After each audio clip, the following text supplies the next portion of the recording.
সাভারের নামাবাজার শ্রী শ্রী রামকৃষ্ণ পঞ্চবটি আশ্রমে একে একে বিসর্জন দেওয়া হচ্ছে বিভিন্ন এলাকার প্রতিমা।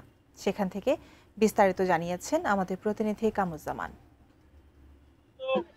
আপনি দেখতেই পাচ্ছেন যে এই যে যে আশ্রমের যে পঞ্চবটি আশ্রমে এরই মধ্যে কিন্তু যে প্রতিমা আসতে শুরু করেছে। আপনি দেখতেই পাচ্ছেন আমার পেছনে এই আশ্রমে যারা দায়িত্বে রয়েছেন তারা বলেছে আমাদেরকে প্রায় 20টি কিন্তু এই ঘাটে তাদেরকে কিন্তু আনা হবে এবং তাদেরকে বিসর্জন দেওয়া হবে। প্রতিমাগুলি কিন্তু নিয়ে আসা হয়েছে সাভারের যে আশুলিয়ার আউকপাড়া থেকে এই প্রতিমা নিয়ে আসছে। উৎসাহ উদ্দীপনার মধ্য দিয়ে আপনারা দেখতে পাচ্ছেন যে তারা কিন্তু আজকে তাদের যে দুর্গা তাদেরকে কিন্তু এই বিসর্জন দিচ্ছে এই ঘাটে।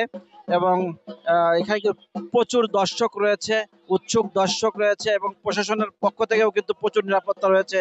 আপনি দেখতে পাচ্ছেন যে প্রশাসনের প্রচুর নিরাপত্তার মধ্য দিয়ে কিন্তু আজকের এই বিসর্জন শেষ হচ্ছে।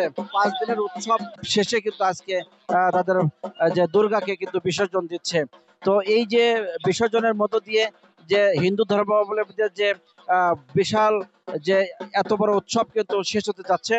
এই ঘাটেই কিন্তু যে নিয়ে আসা হচ্ছে একে একে যে প্রতিমাগুলি বিভিন্ন মণ্ডপ থেকে, এবং এই মণ্ডপ থেকে প্রতিমা নিয়ে এসে এখানেই কিন্তু বিসর্জন দেওয়া হচ্ছে। তো এই ছিল সর্বশেষ আমার কাছে।